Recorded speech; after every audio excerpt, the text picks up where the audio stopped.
important webinar about our leadership encounter 2021 and 2022. This year we are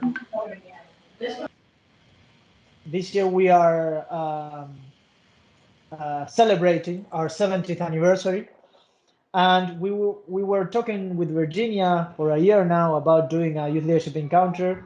She is the director of West Nottingham Academy. That is a school that joined ISA very recently, and she was very eager to hosting this year youth leadership encounter. Because of the pandemic, we thought that it was a shame not to go there to the campus live and presentially. So that's why we thought about doing a 2-year event. The first part of the event will be in October this year, that would be virtually, and the second part would be next year when we meet each other on the campus in October too. I want to thank also Jorge Parodi, our ISA communication manager, for setting this up and for the work he's doing with me and with Virginia, with Lauren also. Thank you, Jorge, and thank you all people that make this possible. The idea is for Virginia to tell us about this amazing event that we're going to have in 2 years. The issue is climate justice and sustainability. I think it's very relevant nowadays in terms of pandemic and in terms of the change that is happening in the world respecting the climate and the sustainability, and how we can educate our students to be more sustainable and to have a more sustainable world. That is why I want to give the word to Virginia, and if you have questions, we can answer them at the end. We are going to be here for an hour approximately. And well, Virginia, the floor is all yours. Thank you.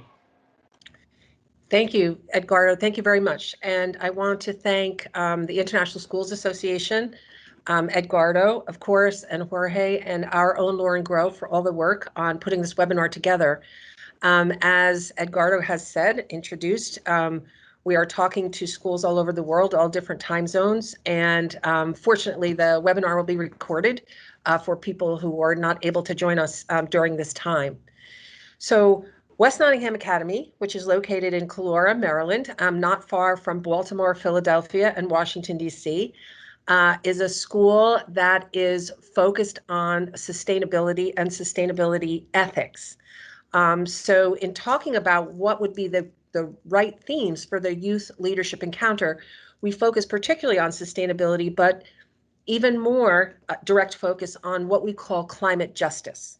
So before talking in more practical terms about what the challenge will be that will ask all of us as schools to step up to for 2021 and 2022, I just want to talk for a moment about what sustainability ethics and climate justice actually are, so everyone has a good understanding of that. Sustainability ethics, as we define them here at West Nottingham Academy, mean that all of us continually, in every facet of our daily lives, consider our impact on the earth that sustains us. So we all know that we can't live without the planet. The planet gives us our lives. We work to reduce our impact through consuming less and reusing whatever we can before we turn to recycling or creating waste. Our actions are based on understanding how our behaviors impact our world and transforming our behaviors to put us in a healthy and reciprocal relationship with the earth. So the important part of sustainability ethics is to understand two basic things. One is that we sustain the earth because the earth sustains us. We can't live without the earth. As I always tell my students, if Martians came down today and lifted all the people off the planet, the earth would continue and thrive. Trees would grow, the water would probably get cleaner, biodiversity would probably rebound.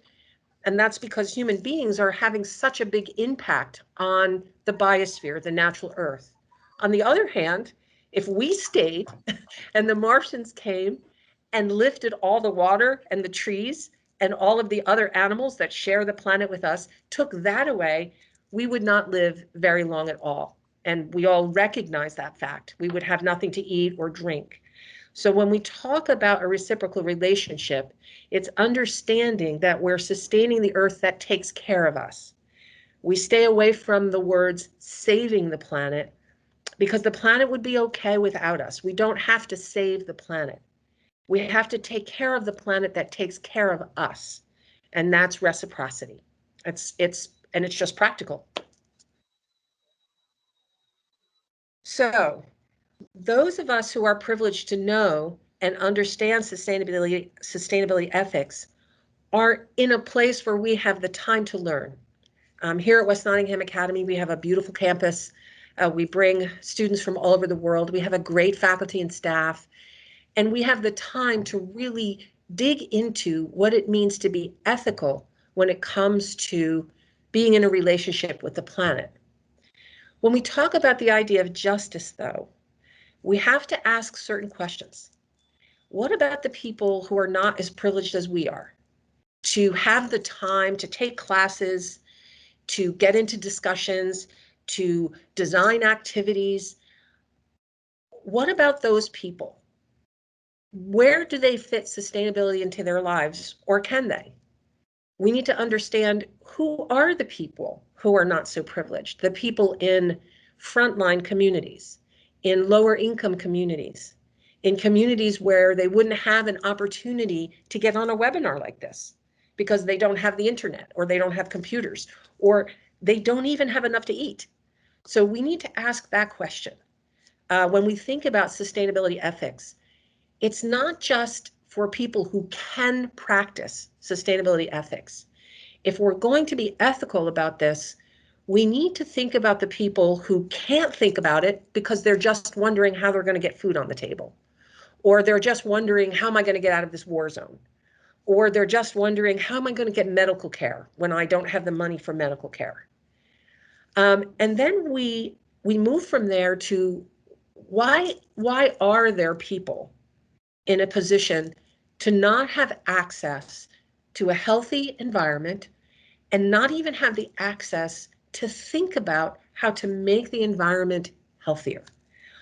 Why are people in the world in this position? When we ask all these questions, we can say to ourselves, okay, we're not just talking about our own campuses.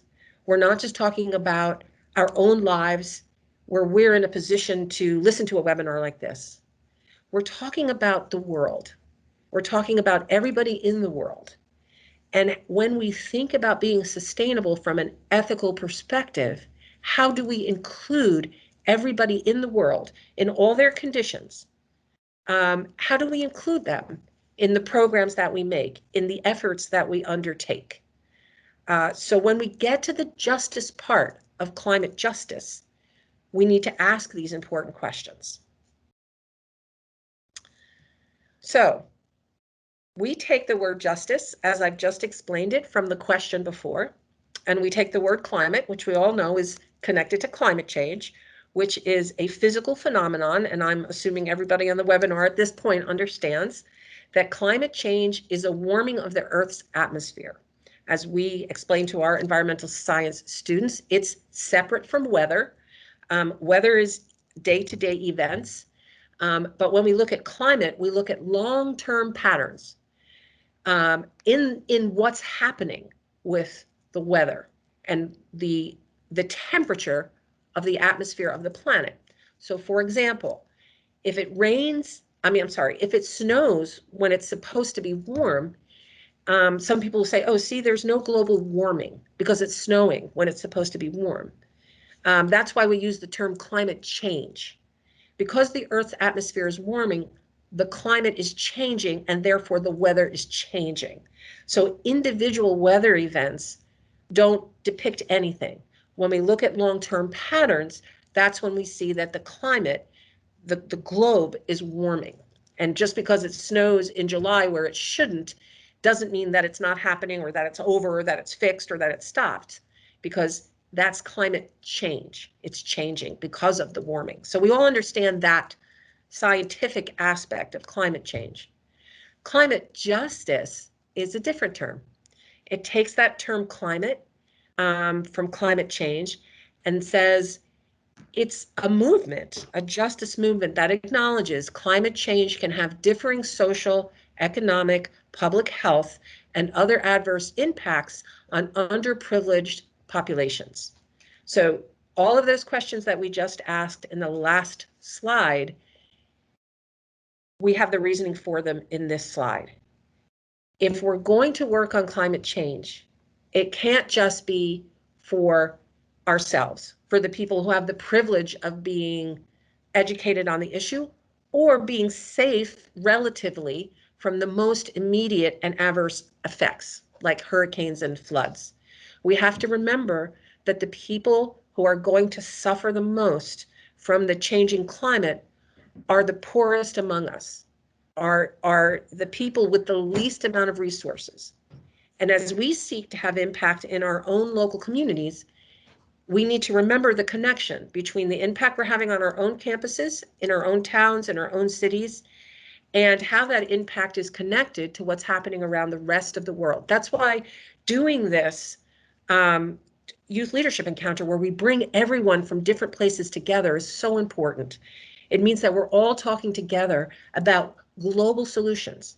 They happen on the local level, but we're all searching for an understanding that is global in nature. When we talk about global impact, we need to understand three important words: equality, equity, and education. A lot of times I hear the word equal used in terms of everyone should be treated equally, but I want to show you something. If you look at this little diagram and you look at equality versus the word equity, which is a much better word for us to be using, if everyone wants to pick fruit from the tree there, and we give everyone an equal size box, that's equality. But the tallest person there still has an advantage because they had the advantage before they even stepped on the box. The second tallest person, a little less advantaged, still closer. And then the third tallest person has absolutely no way of reaching the fruit on the tree. They all have been given an equal start, but the start is not equitable. So when we think of our programs, when we think of climate justice, when we think of how to be responsible, we're talking not about equality, we're talking about equity. And that diagram right there is a perfect example. So remember that one. When we talk about equity, we need to talk about equity in terms of education. So there's a picture of small children. Whenever we talk about climate justice, we're talking about now, but we're also talking about future generations. Those children represent they can't vote. They can't bring leaders into office. They can't say a lot about policy right now, although they're doing a pretty good job, all gathered together there with their sign. What they're saying, and what many of you are saying on your campuses as high school students, is in terms of education, we don't need to just educate ourselves. We need to educate our leadership. We need to be involved with the leadership that we have, and we need to educate our leadership in terms of what we expect their directions to be for responsibility and climate justice. So as we look at our own campuses and the projects that we can do in our own campuses, we want to make sure that we always keep in mind policies are in place, put in place by leadership that depend on the people's voices. If we don't have a voice, if we don't make ourselves heard, then people who have leadership positions make their own decisions and do what they're going to do. If we have a voice, if we make our voices heard by the programs that we do, by the way that we live our lives, by advocating to our leadership, it's not just educating ourselves, it's educating our communities and educating our governments. So we have to always keep that in mind with the programs that we want to put in place. So the big question is, for our youth leadership encounter, what do we do now? What is the next step? So as Edgardo was saying at the beginning of the webinar, for this particular project, we have a 2-year process. The first process is we're going to come together in October virtually. We're going to have the opportunity to talk longer and in a more conversational way than we are talking today with me just presenting. And all the schools who are involved in the conference in October will have the opportunity to listen to speakers and panels talking about what are different ways to undertake the idea of addressing climate justice. Okay, so that's addressing the scientific reality of climate change, but doing it from a perspective of remembering the impact, not just on ourselves and on our immediate communities, but on the larger world. And remembering our impact and the work that we do in terms of the people who can't do that work or can't think about that work themselves because they're worried about just how do we go forward? What are some of the things that we can do? So what I would like to offer you now are some ideas from our sustainability program here at West Nottingham. When we come together in the fall and have this conversation, we're going to have a conversation about what can you all do on your school's campuses as a program over the course of the year from 2021 to 2022 that would have an impact on climate justice. So what kind of program can you create? What kind of project can you start and finish within a year? Or what kind of project can you start to be an ongoing project for years and years at your schools? What are the ideas that you can have and the things that you can do that will have the kind of impact that we're talking about? I picked very particular pictures here. So, and the idea was to show that no idea is too small. Every idea, if it's properly put in place and properly exercised into a program or a project, is going to matter. It's going to matter to the people who do the project. You can see the woman in the upper left-hand corner as you look at the screen. She's in a garden in the middle of an inner city. So that's part of a garden project. That photo there comes from a garden project for greening spaces in inner cities and helping to bring food to what we call food deserts. So fresh food to places where they don't have food. So this is a school project where students go out and they plant gardens in these different places. They meet people that they wouldn't have normally met. They work with people that they wouldn't normally work with. And they create a source of fresh fruit and vegetables in communities that don't have access to them. That helps with climate change because a lot of these communities are shipping food in from places that are far away. The food is bad for them in the first place, and so much carbon is being produced to ship that food, as opposed to growing food right in your own local community. So much more less carbon intensive and so much more healthy for people to have food grown close by, fresh food that they can have access to. So that's just one example. Tree planting is another example. Trees are incredible for creating biodiversity, for sucking in carbon, right? We call trees carbon sinks. Large forests are carbon sinks where carbon can get absorbed out of the atmosphere. So planting trees is a very simple exercise, but very positive for having a global impact. Of course, anything where you're picking up trash to keep it from getting into water and polluting our waterways and ruining the economies of fishermen, of people who rely on those waterways for their economic health. Anytime we can pick up trash and prevent that from happening, that has a huge impact. So litter programs that are consistent, that educate people not to litter and get the word out about it's not just a can out the window, it's actually a dead fish if you're doing that. In the right-hand corner, you'll see a van that runs on biodiesel fuel. So are there campuses who have transportation that can start looking at converting some of this transportation to having less impact on the climate and having more cleaner running vehicles? What do we talk about in the classroom? How do we clean plastic up from the ocean? So these are all things that have huge impact, not just on ourselves, but on the communities that are being most hurt by climate change. So when I say anything you do can have an impact, I really mean that. As long as you understand the connection and you keep making that connection as you do your project. So here are some examples. That picture that you see right there. So it's a little tiny cabin that we have that we've revamped to use as a classroom.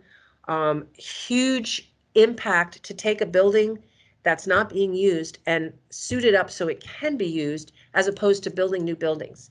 Even if you build the most environmentally sustainable building on the planet, you're still going to use more energy than if you take a building that exists and make it sustainable. So that's something to think about for the infrastructure on your campus. We have planted 6,000 trees, and I'll talk more about that. We have created a food waste diversion program, meaning that none of our food waste goes in the trash. We've done that with a local farm. We have installed solar panels. We are involved with an advocacy program to push for a constitutional amendment to Maryland's constitution for climate justice. And we work in every aspect of our campus to reduce the waste that we produce. And that last one is the main, most important thing. If we can stop producing the problems in the first place, we're going to monumentally increase our chances of success. So if we can consume less and reuse more, we're going to monumentally increase the possibility that we can make the environment and the climate that we've impacted so negatively, that we can start to turn that around to make a more positive situation. Okay, so first of all, food waste diversion. As you can see from the picture, this is not a big industrial process. We collect our food waste in these colorful barrels. We have a partner farm down the street that has a methane digester. A methane digester takes manure, food waste, anything that's biodegradable. And so we put all our food in these pails. Every Saturday, students and teachers work together to bring the pails to the farm. We dump them there into the methane digester. That is worked with manure into fuel to run the farm. So the whole farm runs on manure and food waste, uses no fossil fuels whatsoever. And then whatever's left over, the byproduct of that process, can then be used as organic fertilizer on the fields. So everybody takes a part in washing these buckets and getting them back into the dining hall so that we can take them again the next week. I will admit, as our students would, that it is not everybody's favorite activity in the world to have to dump food waste and then clean the buckets. But I also know that every single person who takes part in it understands that they're doing something really important. The first year of this project, we diverted over 6 tons of food waste from the local landfill. That's 6 tons of waste that didn't go into the landfill and didn't become methane for the atmosphere. It also helped us economically. So any administrators on the Zoom, please listen to this. We were able to cut down on our trash costs by $1,000 a month. We were able to get rid of 2 dumpsters that by reducing food waste into the garbage, we were able to remove those dumpsters from campus. And that saves us $1,000 a month that we use for programming instead of literally tossing it in the trash. Okay, so it didn't happen overnight. It took a year to get the program together, to work with the farm as a partner, to get the process of diverting the food into these barrels and making the teams that would wash the barrels every week. Didn't happen overnight. We had to put the effort in. But now it's a very smooth and successfully running project that everybody has a part in. We were also able, with the help of a grant that we found from one of our partners in the community, to replant. We have a 100-acre campus, and we had mowing. What gave us the idea for the grant for planting trees was that another economic motivation, one of our big mowers broke. And I was told by the maintenance team it's going to cost thousands of dollars to replace that mower. At the same time, we found out from one of our partners, the Octorara Watershed Association, that these grants were available for tree planting. So we got in touch with the Alliance for the Chesapeake Bay, which is the watershed where West Nottingham Academy is located. And we were able to work with them to do a grant to get 6,000 trees planted on 22 acres. So all those little white kind of sticks that you see in that picture, those are the tubes for all the trees that we planted. Those are native species, so it's like planting a forest. It's not like an orchard where you plant, 1,000 apple trees. We planted a forest, meaning the species were mixed, and the grant allowed us to have people come and plant the trees. The grant has funding to take care of the trees for the next 3 years to make sure they get a good start. And then the campus, we, West Nottingham Academy, take over making sure that the trees are okay as they grow to adulthood. So we're a 278-year-old school, which is amazing, almost 300 years old. Very sadly, we just took down what we call one of our champion trees, a 300-year-old oak tree, just came down because it finally died. But these young trees are a metaphor for that cycle of life, the cycle of life that we're talking about when we talk about reciprocity. We lose a big old champion tree like that, but we plant 6,000 new trees. And hopefully 300 years from now, these trees are as big as that oak tree was and drinking in carbon to help us control climate change. These trees also create increased biodiversity. We see birds coming back, native species coming back already just by not mowing those sections of campus. So we're increasing biodiversity, which helps the whole health of the ecosystem. And they become a laboratory for our students. So our students can go out, assess the animals and insects and plants that are coming back because we have the trees. We're creating an arboretum trail through the trees. So these trees become not just a climate change mitigation measure, they also become an education measure.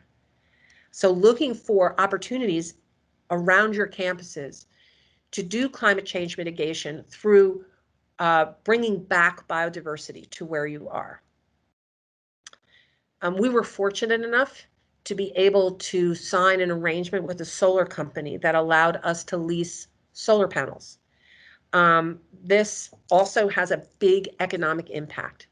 While West Nottingham Academy is not a super wealthy school, we just are not. This lease has allowed us to save almost $45,000 a year in energy costs. So while it was an initial cost to get the panels on our campus, the amount of money that we're saving, the panels will be paying for themselves in no time. So these are the trees that require. If somebody would have said, 5 or 6 Academy will never be able to do big things like that, except it's not true. There's always opportunities. If you can and find them and be what we want to do, what's the project we want to have success to establish that, then decide how to make it happen. If this is the thing we want to do, how do we do it? If we want solar panels and we need to raise money, okay, how do we have the fund drive that'll bring us the solar panels? So you start with what you want to accomplish, and then you put the steps in place to make it happen. There was a very famous writer, his name was Henry David Thoreau, who said, you build your castles in the air, right? You build your castle up here, and then you work really hard to put the foundation under it. Another thing that West Nottingham Academy is very invested in and spends a lot of time with is advocacy. So maybe on your campus, maybe you have a small school building, maybe there's not something that you can do physically, as in the last couple of things I mentioned. But as I said before, maybe there's a way for you to look at policies happening in your school's neighborhood, in your school's community, policies that impact people's lives. And maybe there's a way for you to get involved in talking to your leaders about those policies. So at West Nottingham Academy, we are advocating actively for House Bill 517, which is an actual bill that has been put in front of Maryland's House of Delegates to enshrine in Maryland's Constitution all citizens' rights to live in a healthy, healthful environment, regardless of community location or economic status. So we are supporting a constitutional amendment that talks about justice, that talks about making leaders responsible to a healthy environment, even for those people who can't have a voice on their own. We have a voice, and we're using our voice to talk about our futures, our children's futures, but also the futures of communities, like we have been talking about this whole time, who have to spend their time finding food and medical care and don't really have the opportunity to go to their leaders and say, you know, the water pollution that's polluting the water I drink from is an incredible public health threat to my community. We have the time and we're able to do it. So we advocate. It's a great project to say, okay, we can't do solar panels and we can't plant a lot of trees and we can't do food waste diversion right now, but what can we advocate for? What can we educate the public about? What can we go to our leaders and talk to them about consistently so that we can help to make a change? We also have made connections with our community of donors. The My Cairns Environmental Sustainability Fellowship that is supported by the father of a West Nottingham student who very sadly passed away from cancer. Mike Cairns was an environmentalist. He was an outdoors person. He cared very much for sustaining the environment. And now his father and his family carry on that legacy by donating funds to the school so that we can bring on a college graduate each year who helps to support our environmental programs. So we give that college graduate a job, which is great to be giving jobs to people who need jobs. So this is for college graduates who would be going out onto the job market. We give that person a job for a year to get experience, to learn what it's like to work with kids, to have the chance to create and innovate programs. And then we send that person out into the world much better equipped to have an environmental impact. So is your school able to create a fellowship for a college graduate, for someone who might have difficulty finding a job, who can spend a year on your campus and help to create a stronger sustainability program? Do you have a community partner who will help to finance a project like this? We thought of this project, I have to say, with the help of our farm partner who knew the Cairns family. So first we created that partnership, the Kilby Farm Partnership, where we take our food waste. And the Kilbys are the ones who said to us, talk to the Cairns family. They'd really like to get involved somehow. So who's out there in your communities? Who are your supporters, your donors, your families, your parents who are out there in your community who might have a great idea for helping someone to have a job on your campus, for bringing someone onto your campus who can help you to create programs? Sitting down and brainstorming about who these people might be and then creating those partnerships, great way to have impact, great way to serve climate justice. And then finally, curriculum. What are you teaching? What's happening in the classrooms? There to connect history, not just science, literature, with the idea of sustainability ethics. How many lessons can happen in the classroom that talk about the global challenge of climate justice? For example, in my literature class, if we're talking about literature from the Romantic era, where we're reading poetry about the exploitation of child labor in factories, which in my English class, that's what we're doing right now, we can see the connection from the 17 and 1800s to the 21st century, when we still have children working in factories to produce consumer goods and working in very bad conditions. So education, as we said at the very beginning of the webinar, is a huge, huge part of this. How can we activate our classes to do creative and innovative lessons that weave together the idea of climate and justice in talking about the subjects we talk about all the time? How can we do innovative projects related to environmental impact on history, economics, conserving the natural environment, but also how do we work with our built environment more to make it more sustainable? Learning that is about our relationship with each other. How do we do that?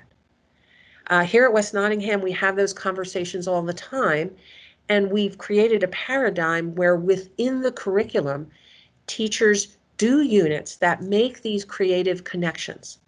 And within individual classrooms, students then can create projects that have justice at the core and impact. So another avenue to take that you can do on your own campuses. And waste reduction, one of the biggest, as I said at the beginning, up produce warming the earth in the first place. Opportunities not to have garbage. We reuse our books. We exchange books as much as we can. We have removed all single-use plastic from our dining hall. So we don't use single-use plastic. We've had to backslide a little bit in the COVID era. It's been more waste because of not wanting to touch and reuse plates, et cetera. But generally speaking, how do we get plastic off the campus? We have a transfer station where we make it easy and accessible for everybody on our campus to bring clothing, to bring shoes, to bring books, to bring batteries, all of the things that we don't want to just throw in the trash. So reduce is really important. On your campus can be that has a huge impact. Let's look at where it's coming from. You know, what are people who are producing this plastic bottle or this clothing or these sneakers? What are the conditions in which they're producing them? How do we use our consumer power to attack those conditions? How do we buy less and use more, enjoy more and consume less? Those are all questions that can form the basis of a really powerful program at your school. Other programs that we have, we do a whole week for Earth Day rather than just a day. We plan events every week to call attention to Earth Week. We have an independent study program where people interested in sustainability can do their own programs with outside mentors for extra credit and an extra boost on their transcript. So while they're helping the environment, doing research, connecting with other communities, our students can also get a leg up for college by doing incredible independent study programs that look wonderful on their transcripts, create pathways toward really good research and ideas they may want to take forward into their future. So are there independent study programs that will facilitate partnerships at your schools that students can be involved in? And then we have an apiary, so we have bees on campus, something for people with smaller campuses to look at. Apiaries, when you have somebody who really knows what that Brad is not wearing any protective gear because he's friends with the bees.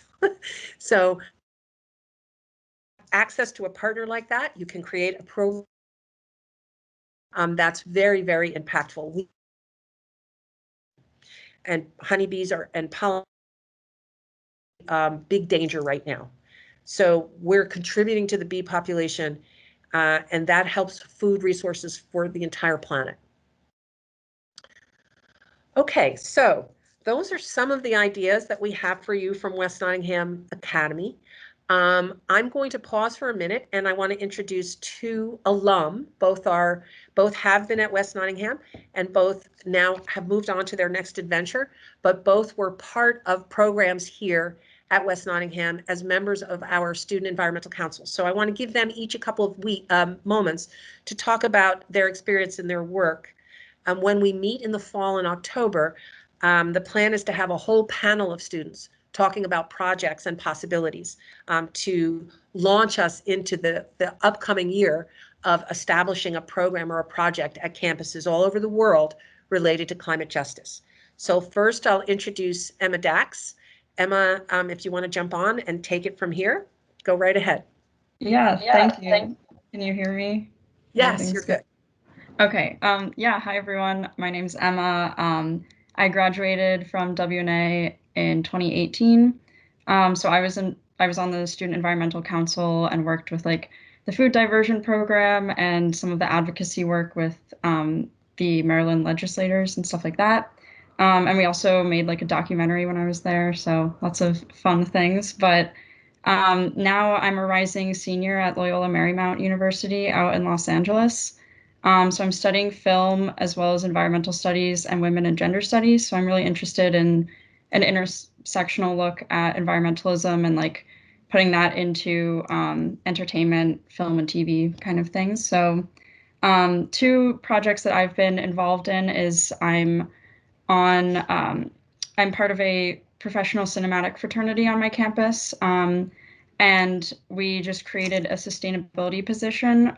So I was the inaugural position for that this past year, which was a little challenging during COVID, but that position will basically be educating the fraternity on how to make our events, like our formals and our socials, more sustainable, trying to like donate food afterwards, not using plastic, as well as kind of working as an environmental consultant for student films if students are interested, to try to get some kind of environmental and sustainable practices on film sets because the film industry is terrible with waste. So I've been working with that. And then I'm also working with Herbicide Free Campus, which is a nationwide nonprofit organization focused on getting toxic herbicides and pesticides off of college and high school campuses. So I've been working with the organization and then with my team of students at my school to work with the administration and our grounds crew to basically go organic. So I have big news that we actually have been pesticide free this past year during COVID. So we're trying to keep that momentum going as more people get onto campus. So and that work is really focused on not only like the environmental impact, but also human health and like labor rights, because the people usually spraying pesticides are marginalized communities, or people living by areas sprayed with herbicides and pesticides are also marginalized. So that's been really cool work. And I think that's also a really great project for potentially some of your campuses, because it's definitely very doable once I think you have administration on board. So a lot of that has just been like picking weeds by hand with our grounds crew and getting to know the grounds crew and spending time outside with them. So it's a lot of fun. So yeah. Thanks very much, Emma. And so Emma introduced two amazing ideas. As she said, when she was here, part of the Student Environmental Council, we went to Maryland to the Maryland legislature to talk about our food waste diversion program. We wanted their help to make food waste diversion a policy around the state. And Emma and her cohort created a really amazing documentary film. And as Emma said, she's now working on film in college, wants to become a documentary filmmaker. And as we talked about in the beginning, education, documentary films, making videos about your work and getting them out there are incredibly impactful. Herbicides and chemicals, working environment, whether that's the built environment or the natural environment on your campuses, another amazing idea. And these are things that Emma has navigated towards in college after having her experiences at WNA in high school. So thank you so much, Emma. That was extremely helpful. And we definitely want to see you back in the fall to give more details to the students about how they can get involved and get projects like yours going on their campuses. So I'll take a moment to introduce Amelia Jovic. We also call her Emma, so we have two Emmas today. Emma came to us as an assist scholar from Serbia. As a junior, assist scholars spend 1 year at West Nottingham Academy with financial help from the assist organization. And then the goal is to take what they learn here on our campus back to their campuses in their home country. So I'll turn it over to Emma. Thank you, Dr. Kennedy, for that wonderful introduction. As Dr. Kennedy said, I'm Emilia Jovic, and I'm a senior at Kruševac Grammar School in Serbia. And I was a junior at West Nottingham Academy during the last school year. And since I know I only had 1 year to study abroad, I got involved in a lot of activities on campus. And one of my favorite was definitely to be a member and later one of the leaders of Student Environmental Council. While I was a part of SEC, I joined and participated in a lot of amazing things. Some of them included organizing the calling day on September 20th, 2020, checking campus every Monday, cleaning up SEC cabin for outside classes, etc. The one I most enjoyed, though, was working with the whole leadership team to help organize an advocacy day in Annapolis that happened in late Friday in 2020. And there we advocated House Bill 517, a healthy green amendment, an environmental justice amendment, which would ensure people's right to live in a healthy and healthful environment. As Dr. Candy said, that day was really great to us, and I learned so much from that day. People applauded the posters we carried advocating for environmental justice as we walked between the House of Delegates and the Senate. And when we testified for the Committee of Environmental and Transportation in the House, many delegates looked on with admiration.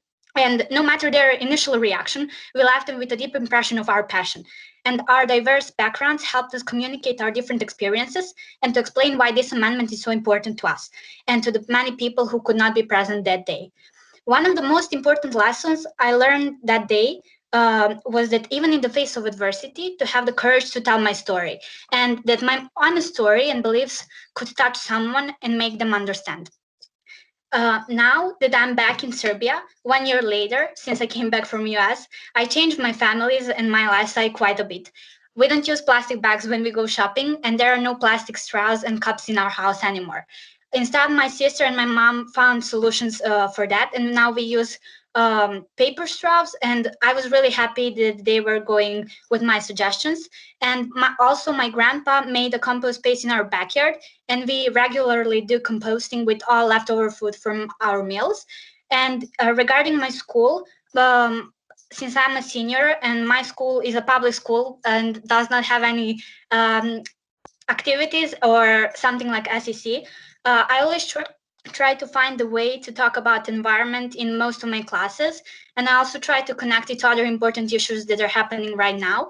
And the great example is that my sociology professor loves when I talk about things like that. And she is always encouraging other people in my class to talk to me about those things. And it is great that we do have discussion even after the class.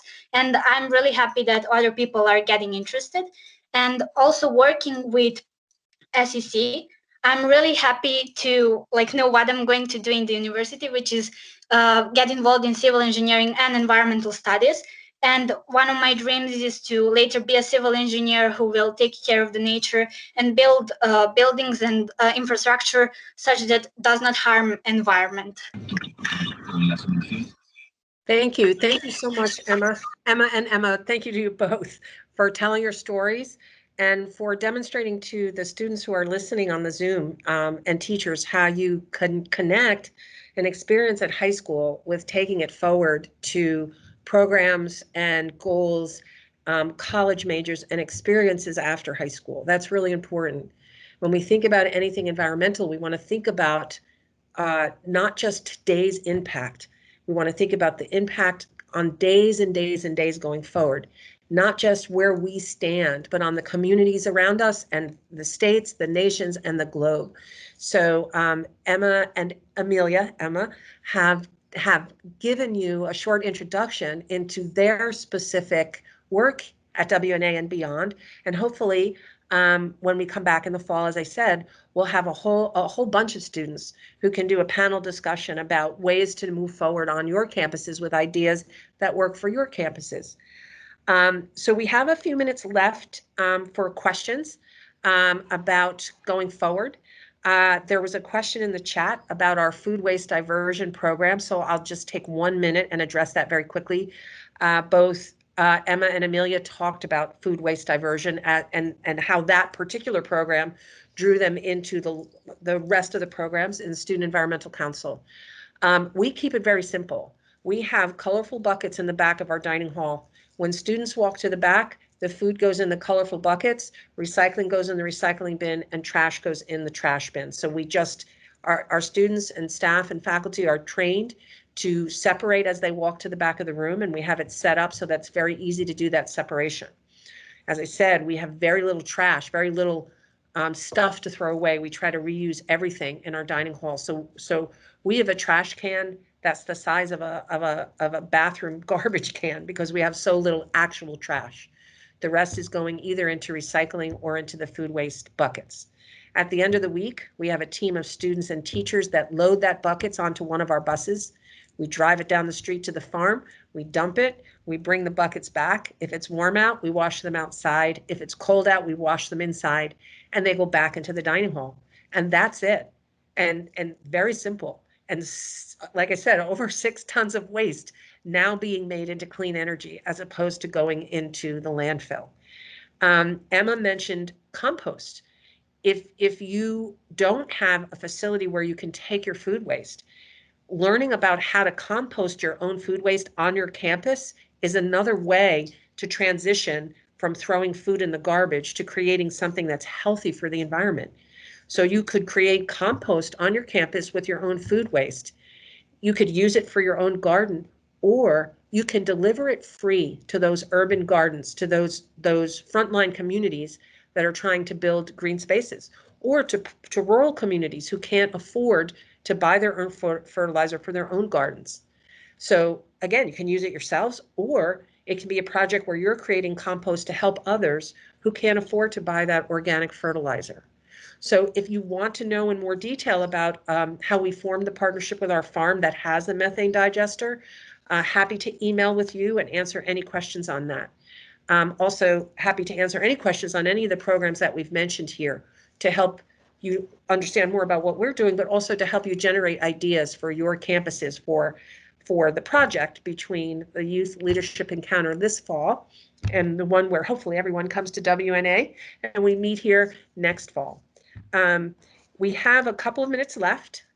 Does anybody want to shout out a question or a comment or a thought? Yes, thank you, Virginia. I think that was very inspiring. Also, thank you, Emma and Emma.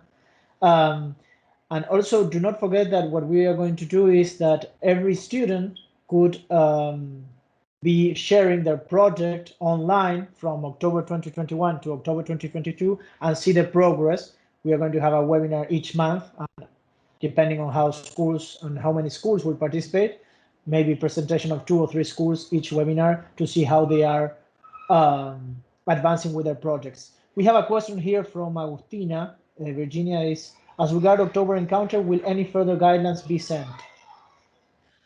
Yes. So we're working with Edgardo and the team at ISA to put together what's going to happen in October. Mainly for October, as a school, you don't have to worry about, oh, I have to come and have my idea all put together. What you have to do for October is come and participate. Participate in listening to the speakers that we're going to arrange, participate in talking to the students like Emma and Emma, who will be on the student panel. October's conference will be there to help you generate ideas. So you don't have to feel any pressure about October. You can start cooking up ideas in your head if you have stuff you want to bring to throw on the table and say, hey, I was thinking about this. You know, do you have ideas? Can you help us? Are there resources we can ask about? So that's what October is for.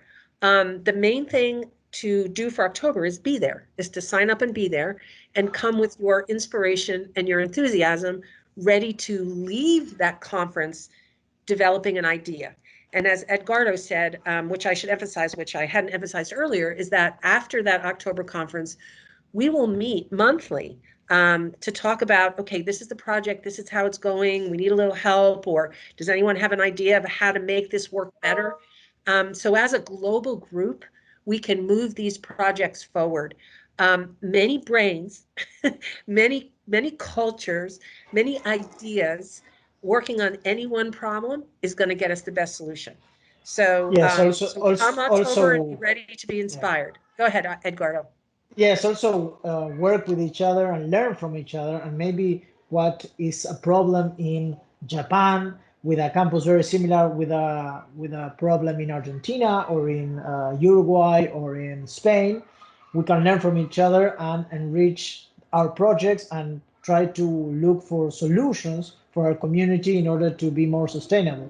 So I think it would be a great encounter with inspiring guest speakers and also panels where students and teachers can have a brainstorming with a lot of brains, as you, Virginia, were saying, in order to create a project that could be sustainable, not only for October 2022, but maybe for years to come, because as you were saying, this is for the future, not just for now.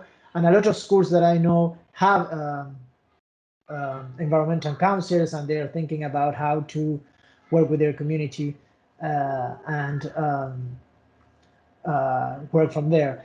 We have another question that will the ideas for October be used as and presented for the Youth Leadership Encounter in 2022? Yes, I think that's the idea. That's the idea, right, Virginia? That then they present all the project that they have done, or maybe through a film or through I don't know. We have to think about that and to present it in October 2022, right? Yes, absolutely. That's the idea. So 2021 to 2022 is to develop and put projects and programs into place. And then October 2022, we gather, and the idea would be, let's share what has everybody done. And again, along with the webinars all year long, it's another opportunity, as Edgardo said, you know, if we're a school in Japan and we've done this program, and you know, a school in the US or Argentina or Serbia has done this program, hey, we got this in place, we can do that one too, or we got this in place, but you did it in a different way that might help the way that we did it. So the idea is to come live in 2022 with a video, with a poster, with some representation of the project or program that you put into place. And we definitely are going to have plenty of opportunities in 2022 to share all of those projects, and hopefully get a lot of press so that we can show the rest of the world, look what we did by coming together as young people and creating climate justice projects with an eye toward impact. So that is the goal for 2022. And also we have a very nice schedule that is in our ISA website that could change, but at least we have like a baseline to visit different parts from the community, Annapolis, and also to visit the school and to get in touch with the community and make different activities, and also to meet each other after 2 long years or 2.5 years of pandemic, and be there and meet each other and just have a good time thinking about how to be more sustainable and how to solve this problem. Because I think that climate justice and sustainability is another pandemic that the thing is that as it is happening very slow, it's difficult for people to see what the problems that are going to be ahead. But I think now things have gone accelerated, and if we do not do something now, we are going to have problems sooner than the predictions that they are out there. So I think that, well, there Jorge in the chat put the website page where you can have and find more information. And of course, we're going to update that landing page with more information as we worked with West Nottingham Academy and all the group that is working for this youth leadership encounter, in order to have the schedule for the online encounter that will be in October. So if we have any more questions, or if not, Virginia, thank you very much. It was very inspiring for me. Thank you for all the 75 people that were there listening to us. And if you have any closing remarks, Virginia, thank you. Thank you, Edgardo. No, I just want to say thank you to everybody again for spending the hour together, for listening to the presentation, and for getting ready to get to work on really exciting programs and projects. I think working together as a group, we can have incredible impact. So good luck. Looking forward to being in touch. And any emails or any questions or anything, you know, that we can help with as the host of the conferences, please do get in touch. We're here to support and help and be part of this amazing effort. Thank you, Virginia. Thank you all for being here. See you soon. Bye-bye. Bye. See you in October.